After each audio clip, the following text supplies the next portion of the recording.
Okay, well, Trump is the best candidate we have right now. Just kidding. What the hell? Are we recording? Welcome, folks.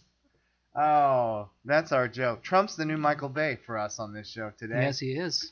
And with that I'd shocking actually rather statement, watch a Michael Bay movie. I would rather watch every Michael Bay movie every day for the rest of my life than Trump even get the Republican nomination, let alone the rest.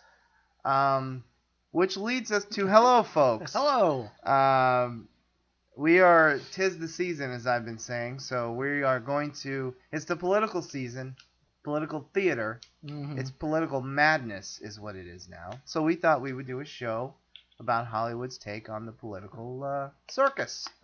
That's what it is. Mm-hmm. And kind of that's what it's kind of always been, or been, as Angelica Houston says it. Bean. So yeah, we're doing a show on politics in film. We're each gonna, Bill and I each picked some movies we're gonna talk about and back and forth, I'm sure. But for me personally, I picked movies to talk about that are directly about the political process, about elections, about a president once he's in, so on, so on, so on. That was just a choice. There are tons of political films out there. Yeah, I just grabbed a handful of political. That's fine. Yeah, I'm sure you have some of the thrillers that are in there. I'll lay my cards on the table. I bet you may have the Manchurian Candidate swimming around in there. Yep. But I mean, the only reason I stayed away from that, like I said, I was. There's so many. I mean, political thrillers could be a whole nother show, you know. And Alan J. Pakula, that's like 3 or 4 of them. But anyway, yeah, we'll pick whatever we want. Before we start, Hollywood's take on politics. What do you think it is now compared to then? Compared to then? Early Hollywood, I should say. Then is a... I don't know, because I wasn't there then. Well, I wasn't there then. I don't know. It seems like Hollywood's very kind of ingrained in the politics. Yeah, they're in tune, aren't they? Yeah. You know, they always have an opinion of some sort, some speech to give when they're receiving their Oscar, or... And I'm one of the few that have no problem with that. I don't either. It's your moment. Yeah. Say what you want. Yeah. You know what I mean? Vanessa Redgrave got booed. Yeah. At the Oscars in 70 blah blah blah when she won. Because she was talking, you know, oh my God. Mm-hmm. You know, she brought up, I can't remember what she brought up, but... I mean, you shouldn't be able to say just anything up there, but... Well, no, you don't get up there and give a Nazi salute, for God's sake. Well, free speech, you know. Yeah. He's praising Trump. Play him off. Yeah. I want to thank you for giving me this Best Director award, and I just wanted to say that so-and-so who starred in it was a complete and utter jackass. Yeah, that too, right. Hope they hang themselves tonight, you fucking Yeah, bastard. right, yeah, maybe you shouldn't say it. Politically, you could be. Yeah, you don't want anybody coming up there. Look, I turned down the film Glory because I don't like black people, okay? I want to thank so-and-so for letting me sleep with them, so I got the part. I know, right. Thank you. I'm not gay, but I just needed this role. Yeah, I get it. I mean politically. Politically, you're pretty much, yeah, it's your moment. Take it. Well, you know, DiCaprio, yeah, he did a pretty good global warming speech. That was good. Global warming, talking about the indigenous people who I've always been behind. Mm-hmm. If I would have lived in the 1800s / early 1900s, I would have so been John Dunbar, Kevin Costner's character from Dances with Wolves. So what do you want to do? You want to go gambling? Nope, I'm going out to the prairie, find some Indians, I'm going to live their life, and apologize until the day I die. All right. So anyway, and which is kind of what I want to do now every time I see a Native American. Oh, that's fantastic. Listen, I'm really sorry that I'm even here. I should have a visa to be here. Anyway, would you like to... the best places. What's that? Said reservations are not the best places to be. No, they're pretty bad. That's a whole nother show. Their education system's not much to... Well, we gave them Christianity and casinos. What else did they want? We're going to do a show on how the Native American culture is portrayed in film. good and bad, Mm-hmm. and the very few films that are. But anyway, this is a political show. So, politics. That is kind of political. Do you want to start with a movie? What's a good political? Well, there's so many out there. I mean, I don't know.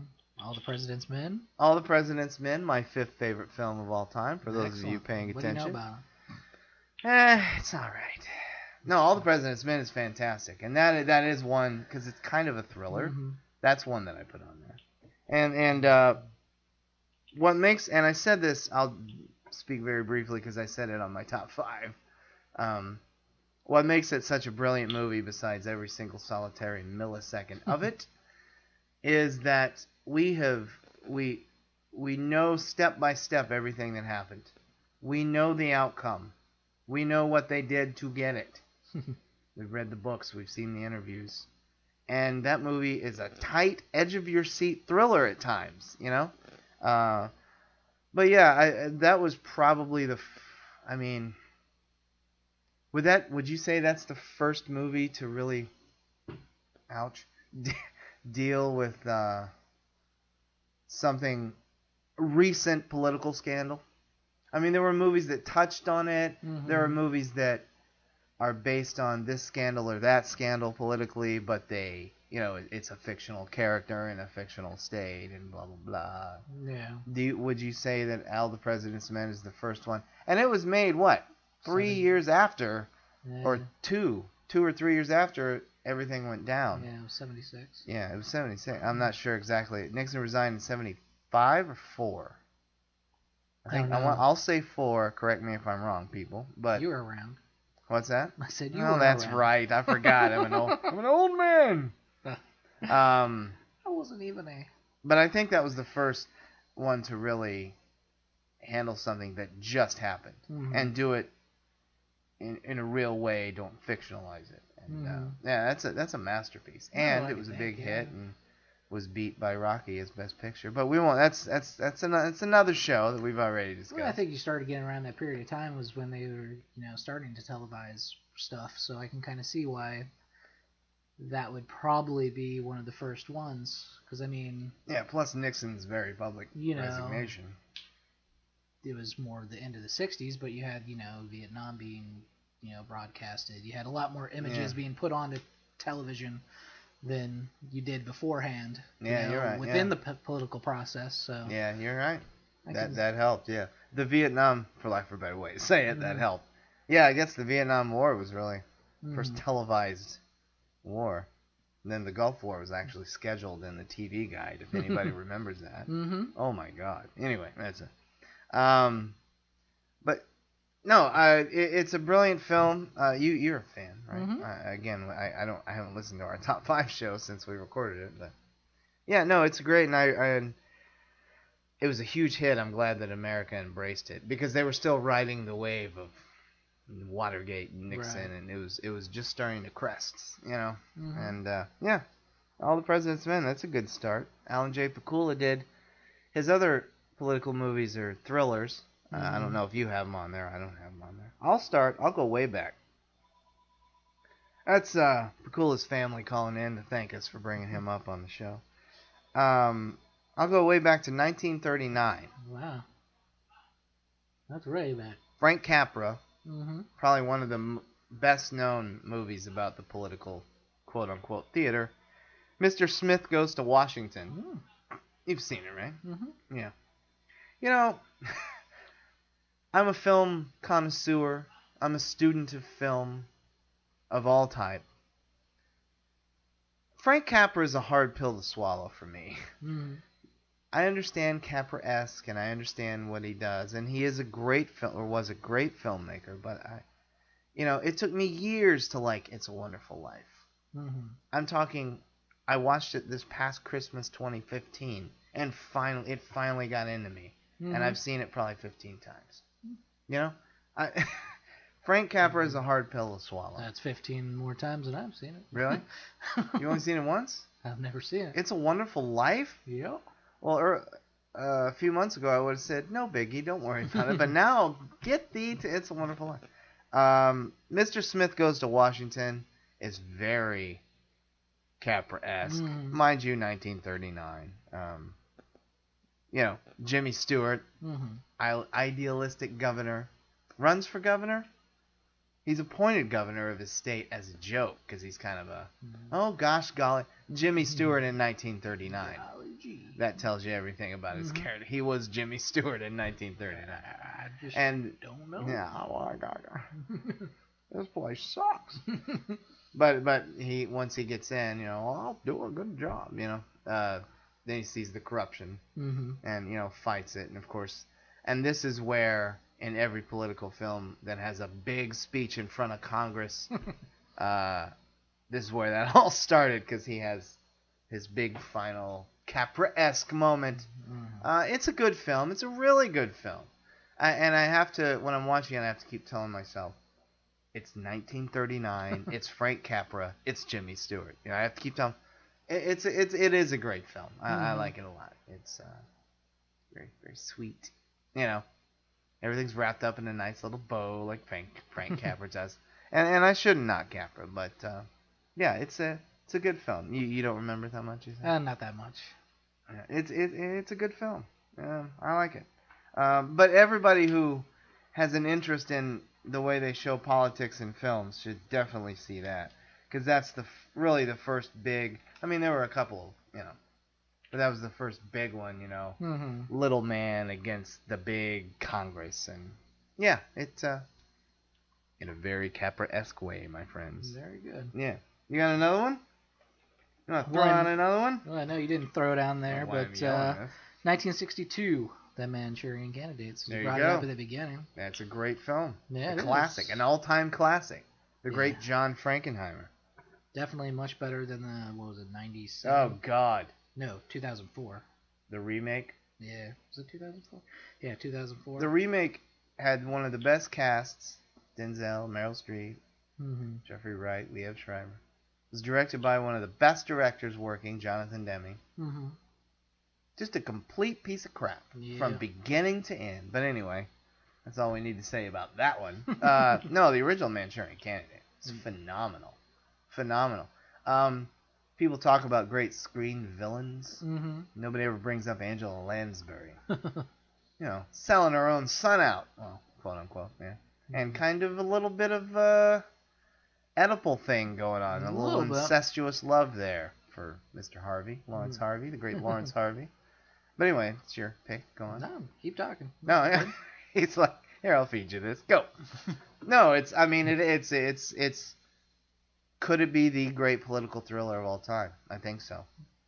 I mean, off the top of my head, I think that is the political thriller of all time. Yeah. I mean, they kind of dive into a lot of strong things. I don't know what the word I was looking for there. Folks, sometimes we get a little too deep on this show, so bear with us. Yeah, that was quite deep. Throw in a lot of things. A lot of things. You know. Kick a god things. And no. Yeah, no, the whole, those communists are bad people. Throwing down cards. Yeah, throwing some berries. No, it, of course, made smack dab in the middle of the communist scare. You know what I mean? Smack fucking dab. And, it's weird because in a minuscule way it's almost science fiction, but not, because there are sleeper agents. I believe in that. Yeah, you know? I mean, it kind of throws out there the whole conspiracy theory idea, you know, that they've tried to look at in many other movies. Yeah. But, you know. I mean, yeah, no, I believe in that. One day you're, sitting at a table talking to somebody. Yeah, man, the John Wayne movie, that scene where and all of a sudden your phone rings 3 times, and you just, I have to go, and there's a locker waiting for you with a gun and You wake up in handcuffs after just shooting somebody in the face. Right. What the? I'm like, wait, I was just talking about John Wayne. What happened? Who was on the phone? That's happened twice. So Right. But no, it's a classic film. I mean, you could call it a paranoia thriller, and Sinatra is phenomenal in that movie. He's phenomenal. He deserved his win for From Here to Eternity, but I think it was kind of bought and paid for him, even though he was great and deserved it. The horsehead scene in Godfather, that's kind of referencing, Sinatra trying to get. I know I don't have to tell you that, but for those of you who don't know, I think Candidate's his best performance. I really do. And it's a paranoid thriller, but it's very real. Like it's scary now. You know what I mean? And when I saw it the first time I think I saw it in the 80s or something, in high school. Yes, I was in high school, you grade school kid in the 80s. Were you even in school in the 80s? I was in school in the 80s. No, I'm just kidding. No, it's a fantastic film. It's one of the best films ever made. It's John Frankenheimer's best film. Yeah, a very underrated director. The remake of Island of Dr. Moreau with Brando and Kilmer was not John Frankenheimer's best film. I just want to put that out there. That wasn't a good film. No, it's not. But it's an eminently watchable film. I can't not watch it. No. I have it on DVD. I rarely put it on. Watching it since the first time I watched it. You just watch it and you're like, what the hell? They did it. They did it. And then said, yes, this is right. Put it out. Anyway. No, Manchurian Candidate. Great, let me call it, choice. But folks, just for the record, Bill and I are very tired today. We both had a sleepless night. No, we were not together. But so bear with us, our stumbling around more than usual. All right, I'll stay in the paranoia field. Since you started it. Right. You started the paranoia, Bill. Well, it's because I'm paranoid of the state of the politics. Yeah, really. Day. By the way, political paranoia is alive and well. I'm very, very paranoid. Yeah. I'll do a double whammy. 2 films based on the same book and made in the same year by 2 of the all-time great filmmakers. Both took totally different views. No whammies. Okay. One took it very seriously and thriller-esque, and one made one of the all-time great comedies out of it, based on a book called Failsafe, 1964. Sidney Lumet directed Failsafe, the serious version. Stanley Kubrick directed Dr. Strangelove. Yeah, 2 very different. Kubrick got to it first. His film came out first, but both excellent films, both brilliant. You've seen Failsafe, yes? No, I don't think I have. You should, yeah. Early Lumet. Before he said, "I'm gonna do New York cop movies."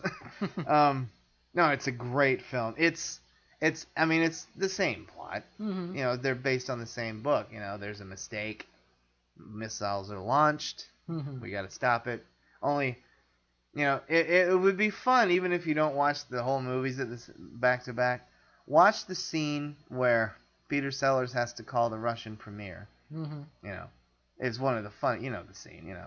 Well, of course I'd call to say hello. It just goes on and it's hilarious. And he's trying to get to the point before the world ends or before Russia ends, and then watch the scene with Henry Fonda and Larry Hagman as his aide.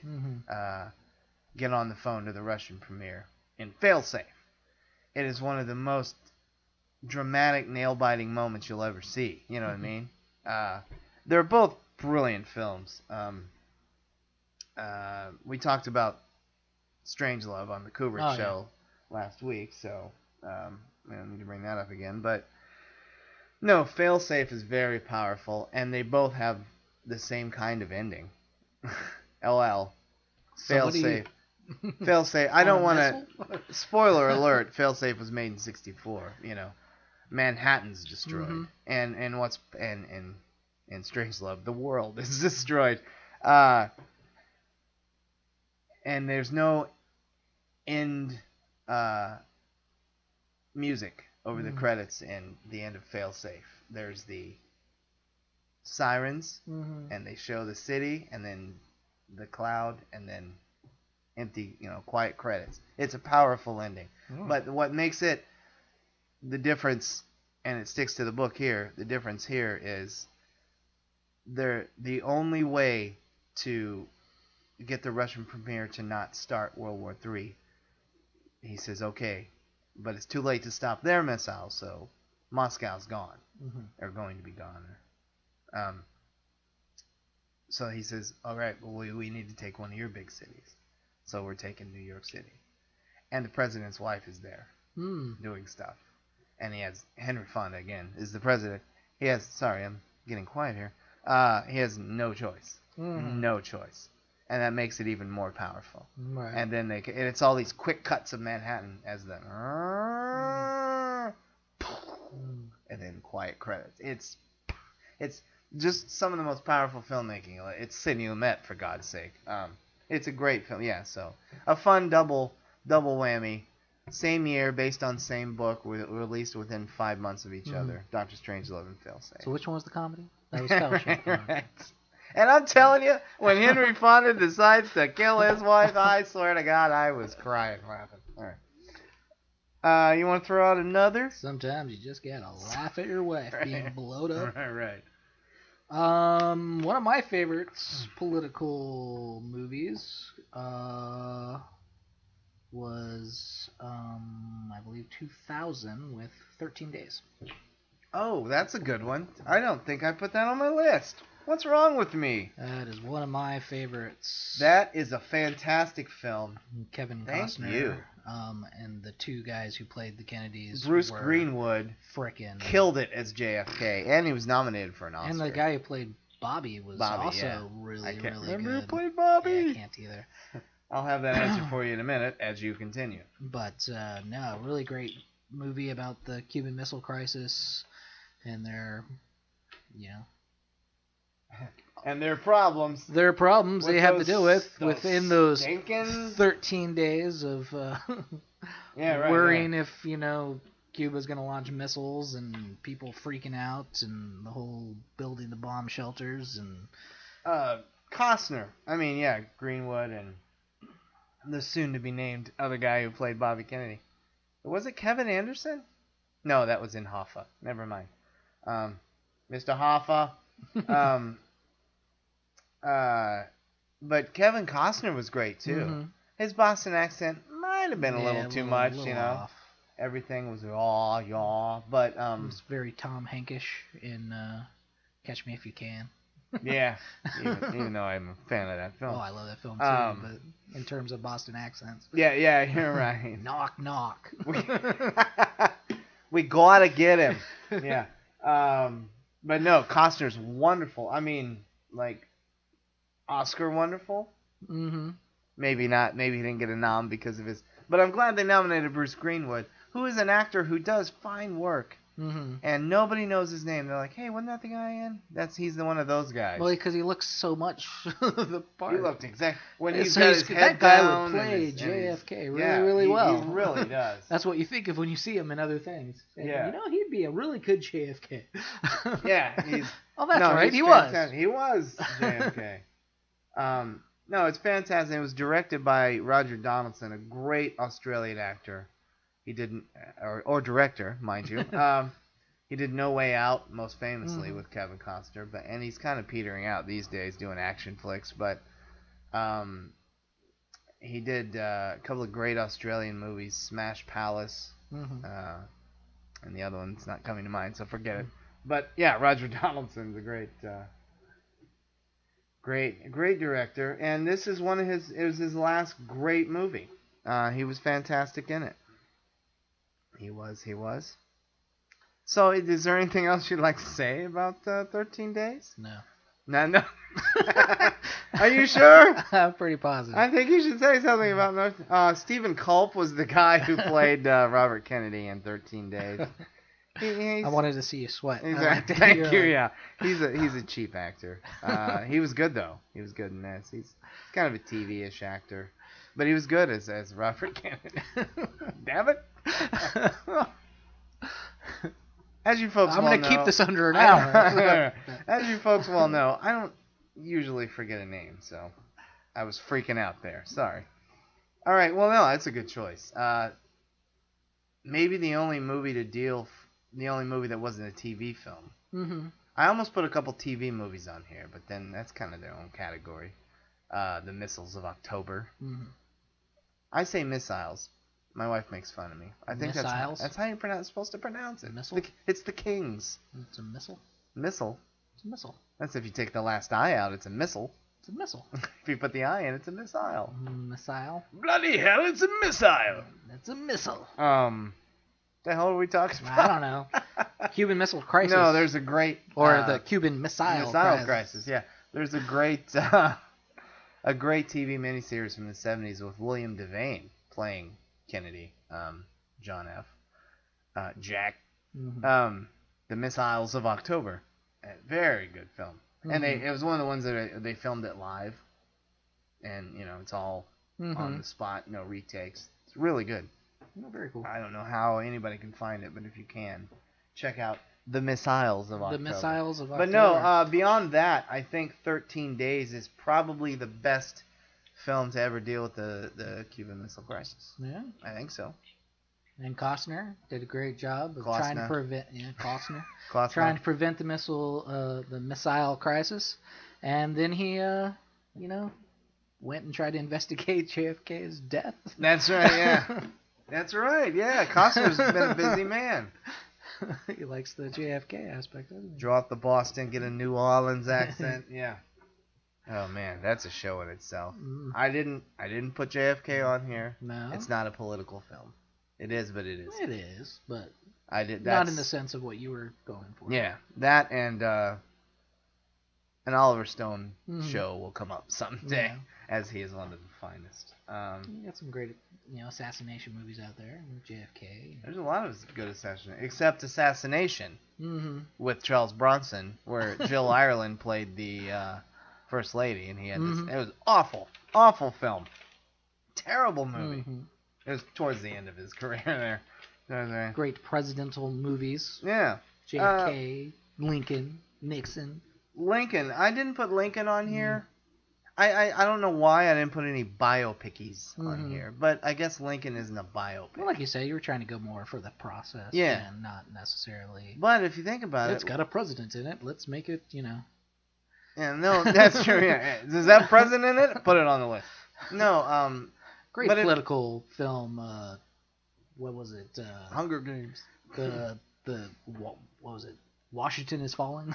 Oh God. London is falling. Olympus is falling. Which isn't a horrible movie, but I bet the sequel is. I don't know. There was two movies that came out around the same time. One was good. White House the other Down. Yeah. One of them was not bad. The other one was surprisingly enough, the one with Gerard Butler, who I despise. Yeah. Despise in everything. Was the good one. And White House Down, starring Jamie Foxx, who I enjoy. And Channing Tatum, who I'm learning to enjoy, was the bad one. Yeah. So, yeah. But you have any others out there you're throwing? I've got a few others. Yeah. Okay. I'll do a couple just real quick. 1958, directed by the great director of not only westerns but other things, John Ford. Pappy, as John Wayne used to call him. The Last Hurrah. I don't know why Last Hurrah. I don't know what accent was coming out there, so I stopped it before it started. Shall I go make some tea for you, Anthony? The Last Hurrah. It's an American film about the process.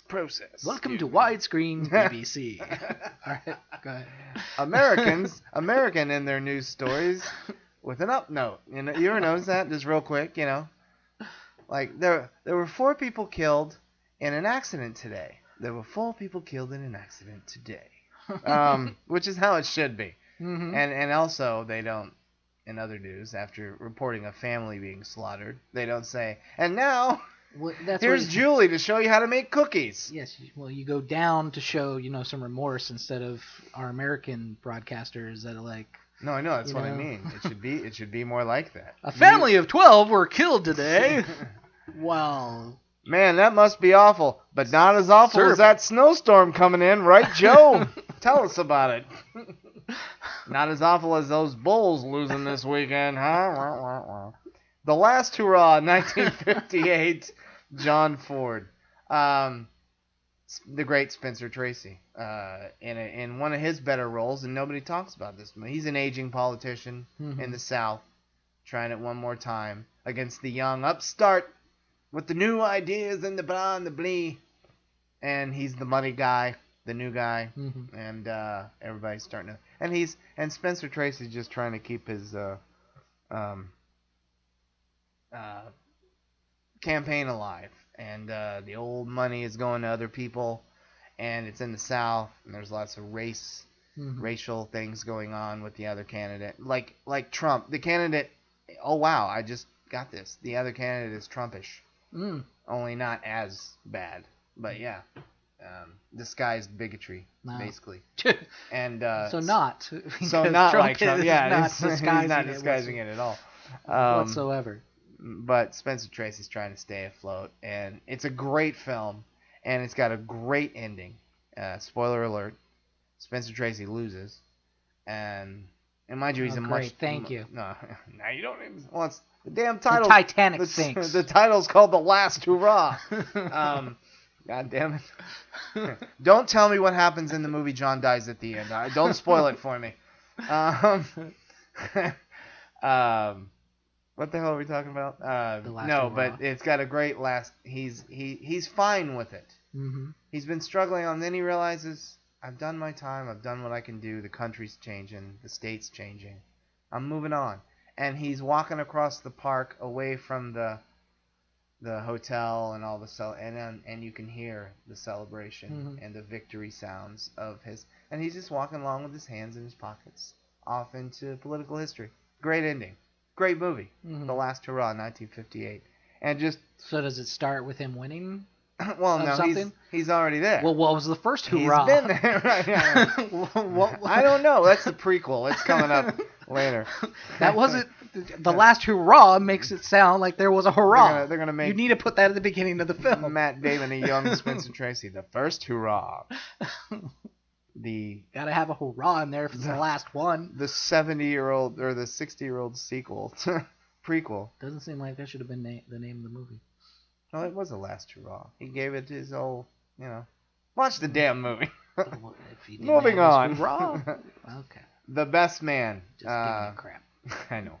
The Best Man, 1964, directed by the great Franklin J. Schaffner, who did Patton and Papillon. Two candidates, Henry Fonda, Cliff Robertson, running for office. It's a nasty dogfight of a movie. It's not a perfect movie, but like the home life stuff with the wives and the families is very dull and superficial, and it's almost like, okay, let's write this real quick and get back. But all of the political stuff is great, and it's very, at times, JFK versus Nixon-ish, and Robertson's a prick. Henry Fonda's a stoic, and it's a very good film. 1964, The Best Man. I recommend that. Oh, very cool. As well. Well, since you've been kind of kicking it off with all the comedies, I thought we'd go with 1993. Dave, man, let's go. Dave, I love Dave. Dave is great. Dave is on my list. Yes. Kevin Kline. Dave is wonderful. Sigourney Weaver. Ben Kingsley is the Kingsley. Much put upon. I think Marty McFly's in there. No, isn't he? No, he's in The American President. I thought he was also played a similar character in Dave. I'd have to see it again, but Maybe I don't not. remember him in it. Yeah. I might be thinking of Frank Langella, the great Frank Langella. There was another movie he played the same type of character. I don't know. But no, Dave's a great film. It's Capra-esque. It is.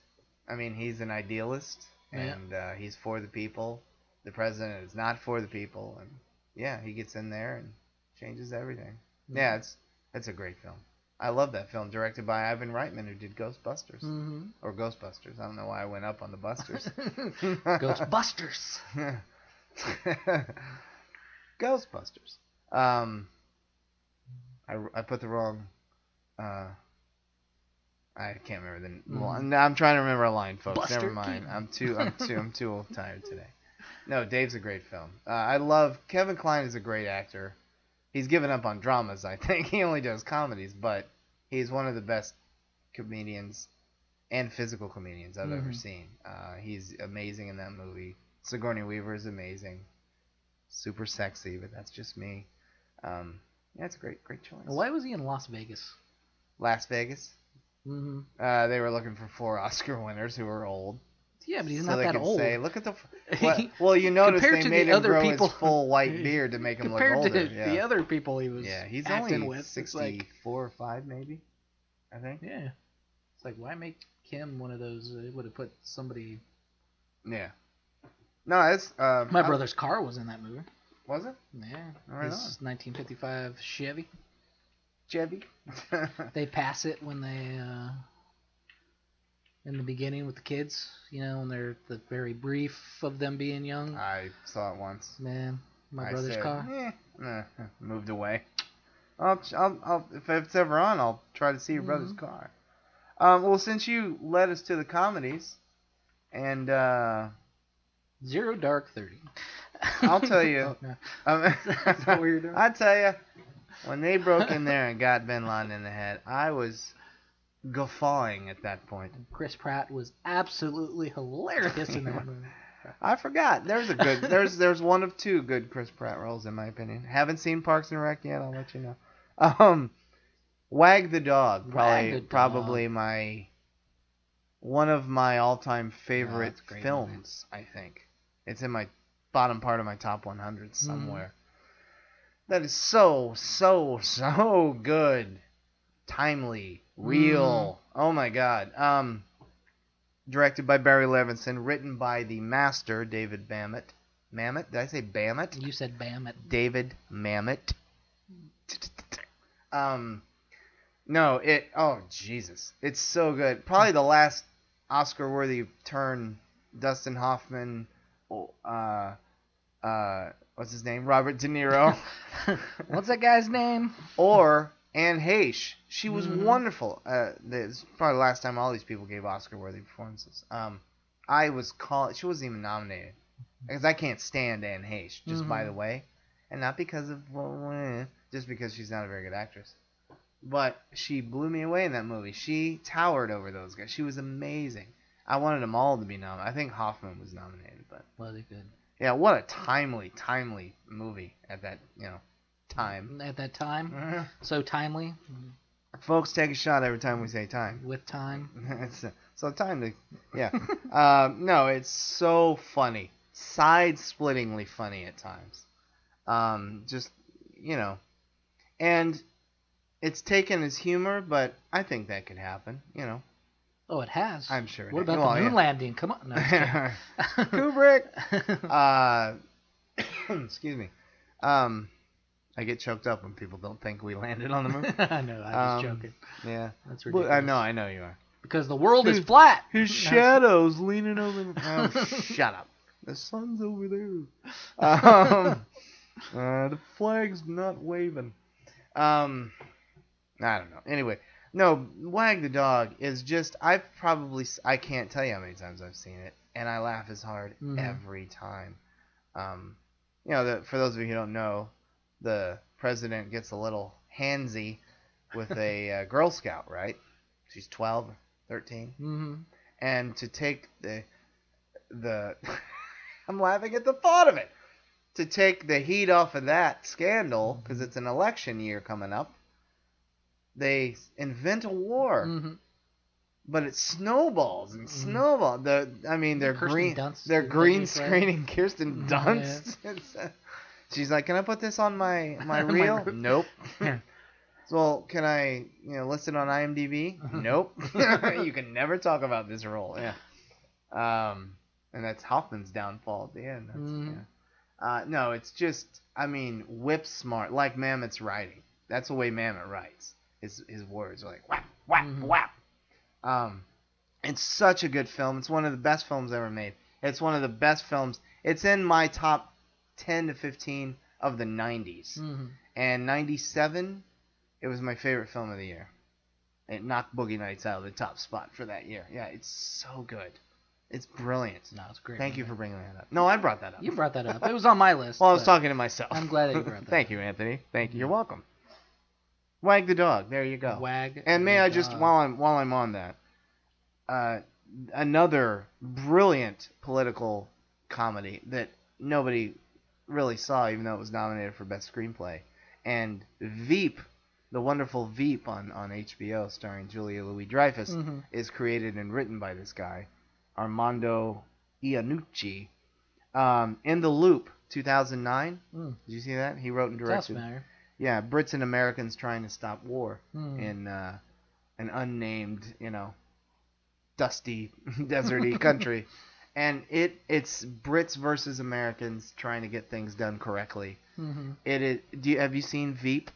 The show Veep? I haven't. It is just like I said with Wag the Dog, and it's not broad comedy. It's comedy like Wag the Dog. It's very shockingly, and it's side-splittingly funny. You need to see In the Loop. It is so funny. And it's so rapid fire dialogue and so fast, and it's on. James Gandolfini plays a general, an American general. Okay. A stoic, old-fashioned American, let's bomb them, and it can, I do draw comparisons to Dr. Strangelove in its political commentary with war. It's so funny, and so it's one of those films where they use cursing creatively, like on purpose. There's fucks and cocksuckers, but they're done for a reason, and it's hilarious. When there's a certain character I'm talking, the guy Peter plays Doctor Who now. Capaldi. Peter Capaldi. He should have had an Oscar. He walks away with this film full of people who could walk away with this film. He's amazing. He is hilarious. He's the star of the film, basically. In the Loop, 2009. One of the best political comedies. It's probably in my top 3 of all time. That would mean Dr. Strangelove, Wag the Dog, and this are the top 3 political comedies of all time. Very cool. In the Loop. See it, folks. Yeah, definitely. See it. I like Peter Capaldi. Me too. Next. Well, the following year, we have... I really liked the movie when I first saw it. I was in the military at the time. And I was like, that is the candidate I would like to see up on stage. And nowadays, it's a little bit too to the point. Bulworth. Bulworth, thank you. Yeah, that was going to be my next one. I always wanted somebody that would, say it how it is and speak their mind. But now with Trump up there saying what he wants and I don't speaking think his he's mind, saying what he wants. He's saying what he wants. I don't think he's speaking his mind. I don't know. I think he's in the limelight and he knows. But that's who how to he's talk getting to. so many votes. Like, no, I know. Yeah. He says it how it is. He's saying how all Americans are. No, I'm so sorry. He's not saying what all. I want to bring America back to greatness, like it used to be. It used to be. And if that is how all American is thinking right now, I need to move. Yeah. Because you're not my people. The scary thing is a good percentage of America is thinking that way. Yeah. Listening to people talk this morning, I'm like, I messed up my body for these people. Yeah, exactly. I'm sorry. And when we say you people, we mean crazy white Republican Americans. That's right. Keep Jesus out of school and Trump out of the White House. 73-year-old. This message has been paid for by Bernie Sanders. Cold cock. Yeah, right. People that Yeah. No, Trump, there's a special place and I mean this. Whether he means it or not, there's a special place in hell if it exists for Trump.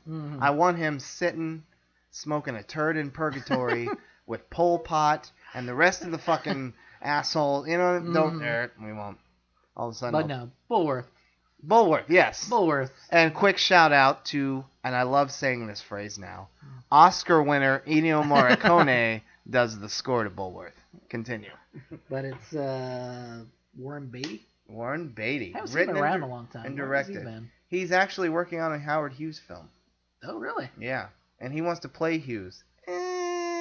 He's 78, 77. He still looks good, though. Yeah. Very good. That's one of his best performances. He's so funny. He's so funny. Oh, we had Leonardo DiCaprio play Hughes. We had Terry O'Quinn play Hughes. Who else played Hughes? Dean Stockwell played Hughes in Tucker. Yeah. Sam Shepard played Hughes. Tommy Lee Jones. Oh, there you go. Yeah. Why not? They Warren were all Beatty. of the proper age. Why not Warren Beatty? Yeah. He just little eye makeup. He'll be all right. Slap a mustache on him. But as we said, Warren Beatty plays a politician who suddenly starts just speaking the truth. Speaking the truth. But the good truth. Right. He's telling America what's wrong. Right. For real. Exactly. Not the Trump truth. Yeah, Air quotes. Yeah. Yeah. It's so funny. He is so funny. I remember I saw that movie. I was laughing out loud. I saw it opening weekend, me and my brother. I was laughing. We were both he loved it too. We were laughing out loud in a theater of maybe 12 people. That movie died. And nobody was laughing. Nobody was laughing. Why, America, are you scared that you're hearing the truth? Yeah, really. And then he gets Halle Berry was very good. Mm-hmm. Gets in all the wrapped clothes, and because he's on the run at the same time because he hired a hitman and he can't cancel it. It's such a great film. Such a great film. I've always been a fan of Warren Beatty, and he's one who wears his politics on his sleeve.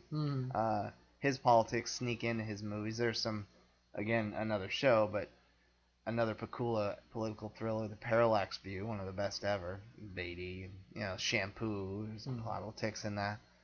No, but Bulworth on the surface looks like just a crazy comedy, and it's not. I mean, it is, but you're right. He speaks the truth, and America doesn't want to hear it, and which is weird because in real life, apparently, we do want to hear it, even though it's not the truth. If that makes any sense. Yeah, but they want their form of truth.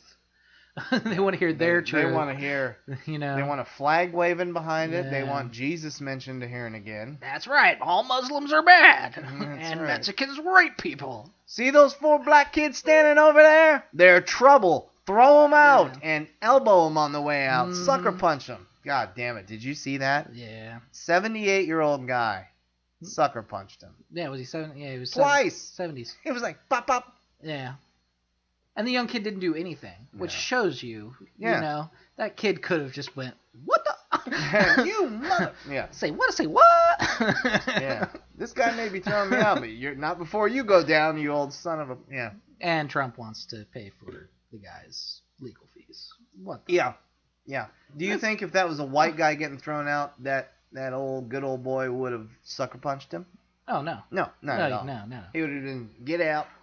That's it. Yeah, no, it's. Yeah, we live in a country, and we'll get back to a couple films before the show ends. We live in a country, and Hollywood shows it in films like Bulworth, and a couple others I'm going to mention quickly. There's a couple I wanted to throw out there, just honorable mentions. But we live in a country where you have these guys, unfortunately, like Trump, like Cruz, and I'll go back, like Palin. Freedom of speech, they ride we're America, we're freedom of speech, Dixie Chicks are in another fucking country.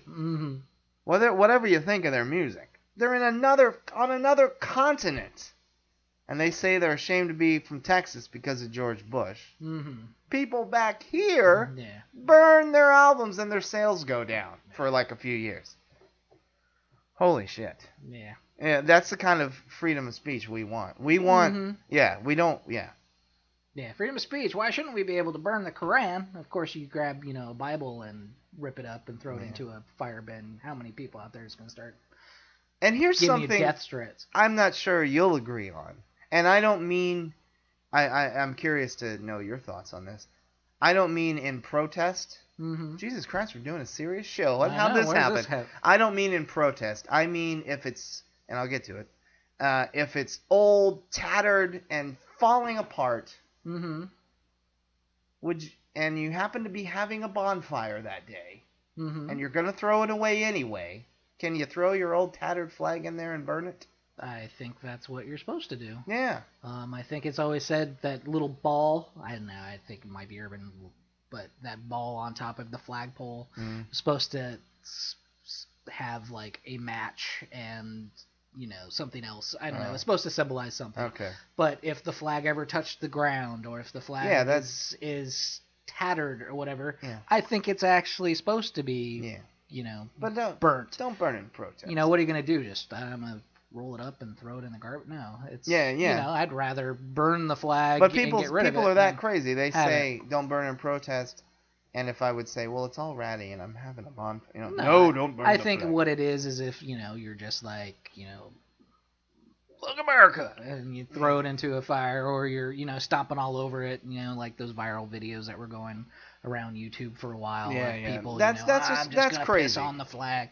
That's crazy because what it boils down to for me is I am proud to live in America. I think we've said this to each other, or I've said this to you.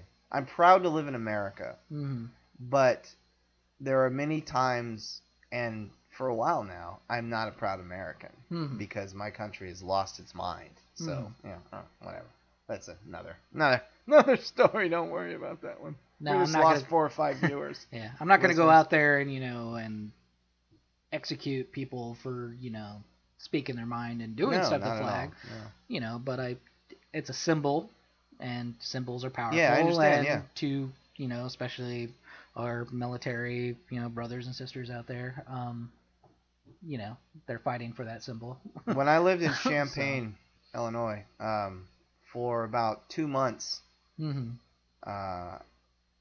the latter half of the Bush administration, when it started again, I I've never owned a flag. I've never flown a flag. I bought a flag, a small one, put it in my window upside down. I think that's respectful. I didn't burn it or tear it up. That's a sign of distress, right, or trouble, or what's the word I'm looking for? Right, the upside down flag. Yeah, something like that. Yeah, that's a distress call. It's a call for help. Yeah. Hey, help us. Anyway, we got a little serious, folks. I like that. All right, we probably don't have much time. Let's throw out our... You go ahead. Throw our a couple. Yeah. Well, I just wanted to kind of throw them out there in terms of also poignant of this period of time. But 2 great movies that I really liked. War, Inc., which doesn't get a lot of say. And Man of the Year. Ooh. I must I can never say that word correctly. I must strongly disagree. Yana, the distinguished gentleman from California, I must strongly disagree, on Man of the Year. Sorry? I hated that movie. Really? Because of what it could have been. I thought they turned it into a cheap thriller about halfway through. Cheap thriller? Yeah. I mean, remember that scene? There's a jump scare in it. You're talking about Robin Williams, right? Directed by Barry Levinson. It's supposed to be kind of like what if John Louis Stewart Black and type got elected for real. Yeah. I guess you're right. There's a jump scare. But I liked it. Laura Linney's at a couch. The music goes quiet. Boom! Somebody jumps. No, but the first I like half, how she pulls into Bethesda and all of a sudden's in DC. There's also a scene where they're driving in Silver Spring right at the corner of Georgia where the AFI is. They take a left and they're in Bethesda. I said, hey, I now know that that's false. Yeah, we were in, I don't think it was the AFI. It might have been the other theater there, the Majestic. But that's where we saw it. Oh, yeah? So, we're just like sitting there, we're like, we just parked in that parking structure. This navigation isn't correct. No, I must disagree with you. War Inc. is good. I liked War Inc. These are yours. I can't go with. The setup, the first like 40 minutes of Man of the Year is fine. Yeah, and then it goes off the rails with that. But I like War Inc. because I think that's probably where we're heading.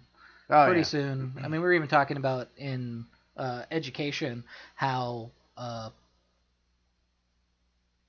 education and policies and curriculum is being written more by businesses than as educators. Yeah. So I'm just waiting for someday when it's going to be so-and-so university sponsored by Pepsi. Right. Exactly. Yeah, you're right.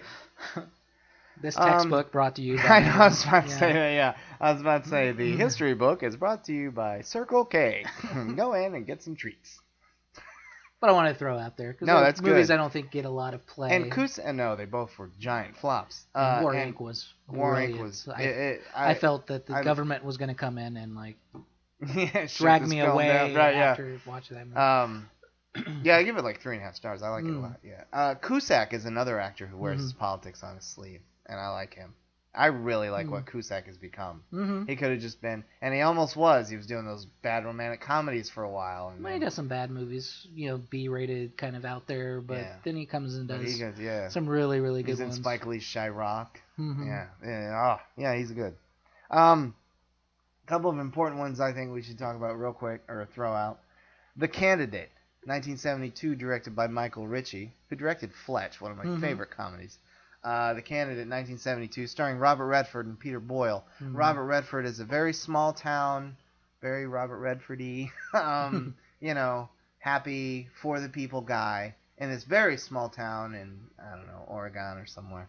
I haven't seen it in years. And they think he would be a good guy to run against the other guy. So I can't. I'm tired, folks. So you don't understand. It's kind of a grassroots campaign, and it snowballs because he's handsome, he's charming, and he's Robert Redford, for God's sake, who's another very political actor, by the way. He's for the people, so he just becomes this massive, and he gets the election. There are two really great things, real quick. One, he's done. They keep feeding him shit. Say this, no, but this isn't the policy I want to run on. Well, yes, it is. This is the policy you're going to run on because your policy is blah blah blah. And he's on the way to a big speech, and Peter Boyle's in the front, and Robert Redford's in the back, just snoggered. He's done, and with this whole political circus, and he says, so how you gonna, what are you gonna say about the blah blah blah? And Redford just puts his fingers in his ears and goes, blah blah blah blah blah blah blah. And Boyle turns around, and Redford's like, what else is there? But anyway, the great thing is at the end when he gets elected, he gets elected. Spoiler. Great last line. He's yeah, we did it. Yeah, and he turns to Boyle. What do we do now? That's it. That's I think a lot of candidates, the big thing for them, I think Trump especially, is just all of this. You know what I mean? He's not even thinking about when he gets there. All of this is fun for him now. But once he's there, what now? Anyway, The Candidate, 1972, in the top 10 political films of all time. And very quickly, quick shout out. This is what I was going to do, but Primary Colors, 1998, directed by the great Mike Nichols. Ooh. Not so thinly disguised Clinton, based on a book about the Clinton family. But John Travolta giving his last great performance. And Emma Thompson as his wife. Billy Bob Thornton. Just a great, great, great film. Powerful film. But the one thing... Yeah. The one movie that should be mentioned is Bob Roberts, 1993. Tim Robbins. It came out in 93. And it is just scarily prophetic. It is the Bush administration. He is Cheney and Bush rolled up into one. He doesn't care about the homeless. He doesn't care about this. He wants to go to war. All of his policies, and it's a dark comedy. He's Tea Party-esque. He's basically a one-man Tea Party before the Tea Party came back, air quotes on that. And that was, 7 years before the Bush administration. Right. So, yeah, it's when you see Bob Roberts, 1993, written and directed and starring Tim Robbins and many other great people, the late great Alan Rickman, Giancarlo Esposito, and so forth. It's a powerful, powerful film. It's funny, it's scary, and when you see it, you'll say, my God, because when it came out, it was, my God, who would ever elect this guy on those policies and the things he says about people? And we did it. Twice, Bob Roberts. And then without a discussion, real quick, 2008 and 2012, both directed by Jay Roach, both made for HBO, both best movies, some of the best of the year. Recount, about the election scandal, the recount during all that time. Spacey and a bunch of other people. Great film. Even greater Game Change about Palin, starring Julianne Moore, in one of her all-time great performances. Both of them scary and very real. Yeah. So. Very good. We are at 59 minutes. Would you like to throw a couple of This Week in Histories? I would, histories out? actually. So, ongoing segment. This Week in Film History. A couple minutes over, people. This Week in History. So, March 18th, 1910. An important entry into the horror genre by the Edison companies. Frankenstein. Wow. This week, sweet. Yeah. It hasn't even come out yet. This week, March 15th, 1940, two titans of comedy, Mae West and W.C. Fields, team up for a Wild West romp. Love My it. Little Chickadee. Yeah, I love that movie. When you said two titans of comedy, and then you said, I thought you were just going to say Mae West.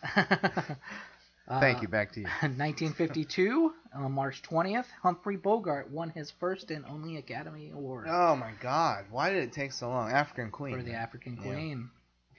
Took too long. Let's see. That wasn't a very good impression. I'm sorry, folks. Apologies to Francis Ford Coppola's The Godfather debuted in theaters March 15th, 1972. Wow, what a great year.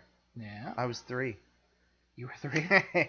You were space. I was probably space. Yes. So let's see. Anything else? Schindler's List also. Schindler's List came out this week? With in 93? No, it won. Oh, it won. Seven Oscars this week. And it swept. Yeah, swept. Yeah, as well it should have. In 94. Yeah. I know I had another one in here that was pretty cool, but we need to do a Spielberg show. Bill, we should do that soon. Yeah. But yeah, that's what I have. That's good. That's a few this week in movie histories, and we're gonna keep this segment going, but we're also gonna come up with some other segments. If you people have any suggestions, just let us know. We're playing around with the Redux, and just very quick to wrap up. I think one thing Hollywood has always done correctly is had their finger on what the political climate. I just used mixed two metaphors there, and it doesn't make sense. Hollywood was always in tune to the political climate of whatever decade they were filming it about. You know what I mean? Right. They were always, because back in the days of the Capra movies and The Last Hurrah, it was all about you wear your suspenders and you talk and, fire and brimstone almost. And in the 60s, it was all, communism and... Right. In the 70s, it was Watergate, and the 70s is really when the people's candidates started to poke their heads around, and then the 80s and the 90s. There was one more that I wanted. I forgot. Sure, go ahead. I found it. So in 1955, yes, Hollywood discovered a new sound called rock and roll that played over the opening credits of Blackboard Jungle. That's right. Rock Around the Clock. Mm-hmm. Yeah, that's a good movie, by the way. Glenn Ford, Blackboard Jungle. It's the first Dangerous Minds, if you will. Only way better. Yeah, but no, I mean, I've always liked political films. Some are scary, like Game Change, watching Sarah Palin take a class on government. And she's running for vice president,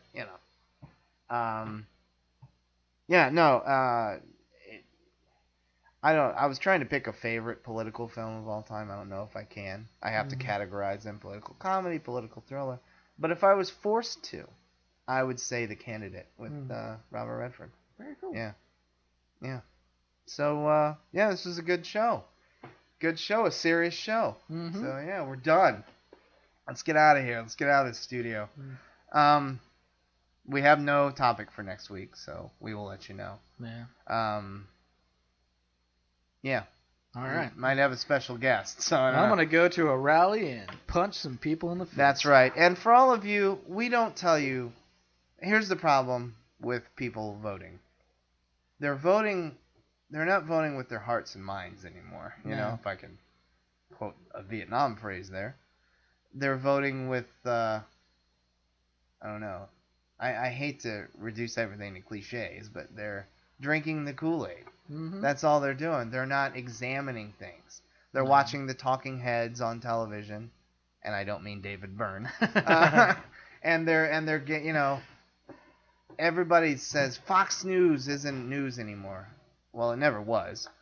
But you know what? CNN isn't news anymore. Mm-hmm. MSNBC is turned into, and I love Rachel Maddow, and God bless her, but it's turned into the liberal Fox. Yeah. Only they're telling the truth.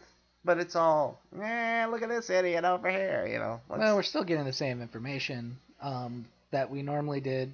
It's just now we have something called the internet, and we have a lot more, you know, you don't have to go to an archive. You don't have to go to a library to find information. Microfiche is dead. Right. You can actually go online, type in a few words, and you can find truth.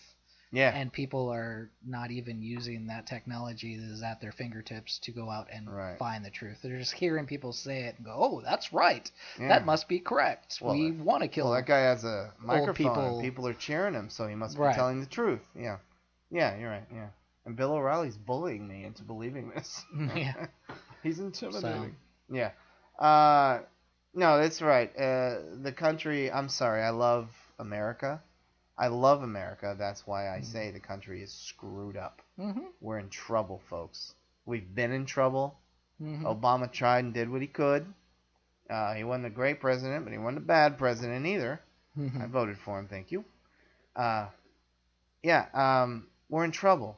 And it all started with the Bush administration. Mm-hmm. And I'll say it on air. They should be, I'm not saying they should be in jail. They should have been brought up on war crime charges. Mm-hmm. I stand by that. That's a whole nother show. That's when Oliver Stone's on our show. We'll talk about that one. He'll agree with me. But no, and we've been in trouble we're going on 16 years now. Mm. We're in serious trouble. We need help. And I don't know what's going to happen. I don't know.